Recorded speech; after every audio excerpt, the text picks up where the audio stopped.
শুনলাম পাহাড়িরা নাকি বাংলাদেশি না, তাহলে তারা কোন গ্রহে থাকে বলতে পারবেন? কাফি একটা ভিডিও করেছে, সেই ভিডিওর আবার রিপ্লে ভিডিও দিচ্ছে। বুঝেন না, সবই ভাইরাল হওয়ার ধান্দা। মানছি বাংলাদেশে 54টির বেশি ধর্মের মানুষ বসবাস করে। আমরা সকল ধর্মের মানুষদেরকে সম্মান করছি, রেসপেক্ট করছি, কিন্তু তাই বলে কি আপনাদেরকে পাহাড়টা দিয়ে দিতে হবে? কিন্তু কেন? পাহাড়টা কি বাংলাদেশের সম্পদ না, নাকি এটা বাংলাদেশের বাইরে থাকে? আপনারা বাংলাদেশে থাকেন, বাংলাদেশের পণ্য খান, বাংলাদেশের সমস্ত সুযোগ সুবিধা আপনারা ভোগ করে থাকেন। আপনারা গণতান্ত্রিক দেশে বসবাস করছেন, আপনাদের ভোটের আইডি কার্ডটা বাংলাদেশ সরকার অনুমোদিত। তাহলে আপনারা কি করে বলেন আপনারা বাঙালি না? দেখেন, আমরা মানছি আপনারা পাহাড়ি, কিন্তু অন্য অন্য ধর্মের মানুষরাও তো বাংলাদেশে বসবাস করছে। কই তাদের তো সমস্যা হচ্ছে না?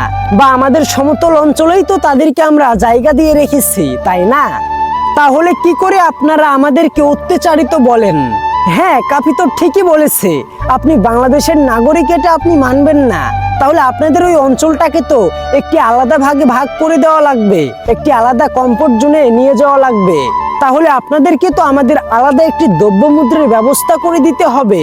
তারপরে আপনাদের এলাকাতে যদি আমরা ঢুকতে যাই তবে আমাদের কার্ড লাগবে, যেটা আমরা চাই না। আমাদের সমতল এলাকার অনেক ট্যুরিস্ট যায় সেখানে ঘুরতে।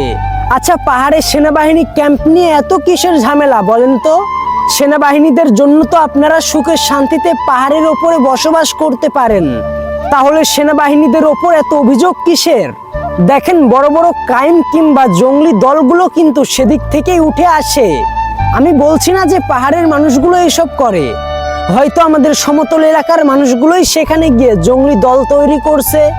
দেখেন, সেনাবাহিনী থাকলে তো আপনারাই সেখানে সেফটিতে থাকতে পারছেন, সুরক্ষায় থাকতে পারছেন, স্বাধীনভাবে বসবাস করতে পারছেন। তাহলে এটা নিয়ে কেন এত অভিযোগ আমি জানি না। আচ্ছা, আপনারা কি ভাবছেন যে যারাই আন্দোলন করবে তাদের আন্দোলনগুলোই মেনে নেওয়া হচ্ছে, তাই এখন আমরাও মাঠে নামি, এটাই ভাবছেন তো নাকি?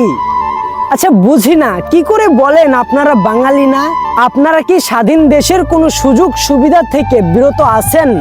আশা করি আপনারা সমস্ত সুযোগ সুবিধা পেয়ে থাকেন।